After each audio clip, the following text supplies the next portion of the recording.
I first began to read the Puritans as a teenager.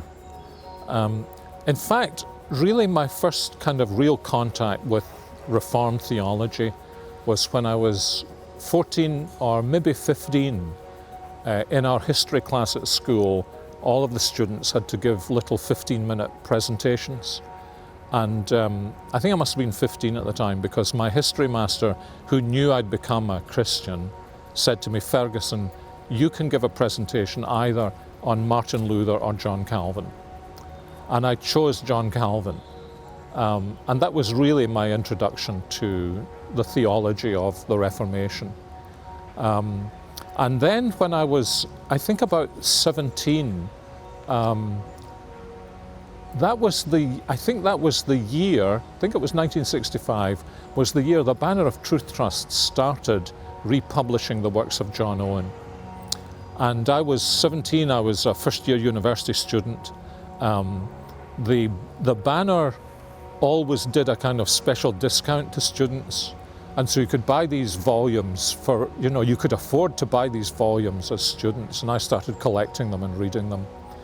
And so it was really through John Owen and then people like John Flavel, his Mystery of Providence, and some of the other Puritans, that as I read them, I realized that this was a different level of understanding the gospel and the Christian faith from the kind of Christian books I had been reading.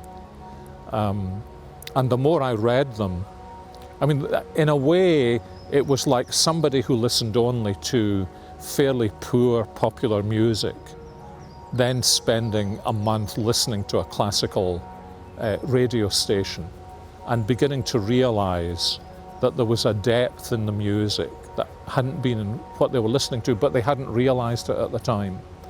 And so spiritually, that was my experience.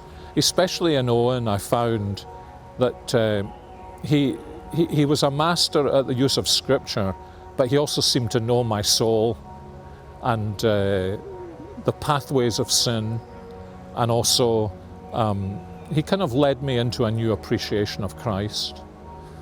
And actually, from then on, I've been reading the Puritans since then, and to be honest, often, if I'm reading other stuff, and I've had to read a lot of other stuff just in terms of life in ministry and life in teaching at seminary, every time I return to them, I think, I'm maybe wasting my time now reading some of these other things, because this is so much more helpful and so much more satisfying to me.